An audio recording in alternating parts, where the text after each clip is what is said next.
मित्रों प्रणाम। आज पुनः आपके सामने उपस्थित हूँ वास्तु की कुछ नई जानकारियाँ लेकर के। मेरे प्रयास रहते हैं कि मैं आपको वास्तु से जुड़ी कुछ जानकारियाँ देता रहूँ जिससे आपका कल्याण हो सके। वास्तु अगर आपके घर का बैलेंस है तो आपके जीवन में समस्याएं नहीं आती, मुझे ऐसा लगता है। कहीं ना कहीं जो भी आपके साथ समस्या चल रही है उसका कारण आपकी या तो जन्म पत्री में होता है या आपके घर में होता है। जन्म पत्री से आपके घर की समस्या मालूम पड़ जाएगी। ज्योतिष आपकी समस्या का कारण बता देगा, लेकिन निवारण वास्तु के अनुसार ही होता है। और वास्तु यदि आपके घर का बैलेंस है, आपके घर के 5 तत्व यदि बैलेंस हैं और वो वास्तु के 16 जोन, 8 दिशाओं के बारे में आप भली भांति जानते होंगे। नॉर्मली 90 डिग्री की एक दिशा होती है। 90 डिग्री को जब हम आधे भाग में बांट लेते हैं तो 45 डिग्री पर हमें 8 दिशाएं प्राप्त हो जाती हैं। 90 डिग्री की हम 4 दिशाएं करेंगे तभी 360 डिग्री होता है। 360 डिग्री एक सर्कल बन जाता है। क्योंकि हमारा ब्रह्मांड गोल है इसलिए हम इसको 360 डिग्री लेते हैं। तो 90 डिग्री की जब हमने 4 दिशाएं निकाली, फिर उनके 2 भाग किए तो 45 डिग्री की हमें एक दिशा मिली, जिसको कि हम ईशान, वायव्य, नैऋत्य और आग्नेय, ये इस प्रकार 8 दिशाएं हो जाती हैं। अब इसी की जब हम 45 डिग्री को 2 भागों में बांट देते हैं तो 22.5 डिग्री की हमें 16 दिशाएं प्राप्त हो जाती हैं। अब ये 16 दिशाओं का अपना अपना कार्य है प्रत्येक दिशा में। अब कार्य कैसे निश्चित हुआ है? कार्य वास्तुशास्त्र के अनुसार जिस दिशा को जिस प्रकार के देवता प्राप्त हुए हैं, वास्तु के अंदर 45 देवताओं का जिक्र है। वो 45 देवता कौन कौन से हैं?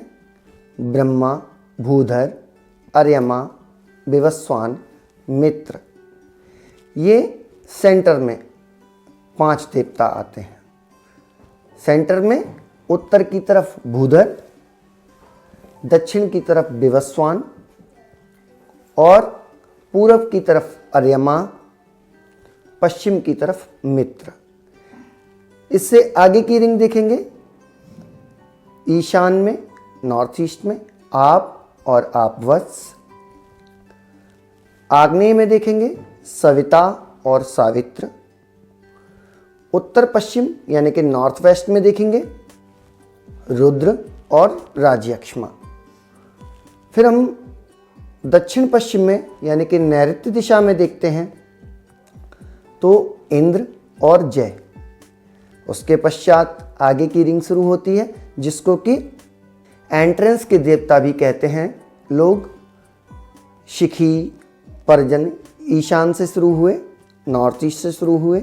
E1 का जो एरिया है वह शिखी का है। E2 का एरिया पर्जन्य का है। E3 का एरिया जयंत का है। E4 का एरिया महेंद्र का है। E5 का एरिया सूर्य का है। E6 का एरिया सत्य का है।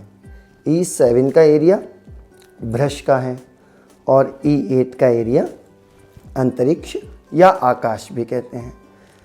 फिर दक्षिण की ओर आ जाते हैं। दक्षिण की ओर अग्नि, पूषा, वितहत, ग्रहक्षत, यम, गंधर्व, भृंगराज, मृग, पितृ। पितृ से हमारी पश्चिम दिशा प्रारंभ हो जाती है यानी कि दक्षिण पश्चिम का क्षेत्र आ जाता है। यहाँ पर पितरों का वास माना जाता है। पितृ गौवारिक, सुग्रीव, पुष्पदंत, वरुण, असुर, शोष और पाप यक्षमा। यहाँ पर पश्चिम दिशा समाप्त हुई। अब हमारा उत्तर दिशा प्रारंभ हो जाती है। रोग, नाग, मुख्य, भल्लाट, सोम, सर्प, अदिति और दिति। इस प्रकार ये उत्तर दिशा के देवता हो जाते हैं। अब इन देवताओं का ही सारा खेल है। ये 16 दिशाएं जो प्राप्त हुई हैं, प्रत्येक दिशा को 2-2 देवता प्राप्त हुए हैं और उन देवताओं की ही क्वालिटी, उन देवताओं का ही कार्य उस दिशा से देखा जाता है। जैसे यदि बात करें शिखी की, तो शिखी ब्रह्मज्ञानी बनाता है और विचार देता है, आपको आइडिया देता है। और पर्जन्य की बात करें तो यह उस विचार के फुलफिलमेंट के लिए फर्टिलाइजेशन का काम करता है। तो शिखी और पर्जन्य इसीलिए नॉर्थ ईस्ट का एरिया जो है उसको क्लैरिटी ऑफ माइंड कहा है, मेडिटेशन का एरिया कहा है। पुनः आपके सामने उपस्थित होऊंगा कुछ इसी प्रकार की जानकारियां लेकर के। आगे के वीडियोस में आप देवताओं के बारे में जान पाएंगे और देवताओं को कैसे बैलेंस किया जा सकता है उसके बारे में जान पाएंगे। देवताओं के भोग क्या हैं, देवताओं की को बलि दी जाती है तो वो बलि किस प्रकार दे सकते हैं, हम अपने घर में किस प्रकार दे सकते हैं। ऐसी ही कुछ जानकारियां लेकर के आपके सामने उपस्थित होता रहूँगा। यदि आप अपने घर का वास्तु कराना चाहते हैं तो संपर्क कर सकते हैं। यदि आप वास्तु सीखना चाहते हैं तो हमारे यहाँ से वास्तु सीख भी सकते हैं। जय श्री कृष्ण मित्रों, प्रेम प्रणाम, पुनः मिलेंगे।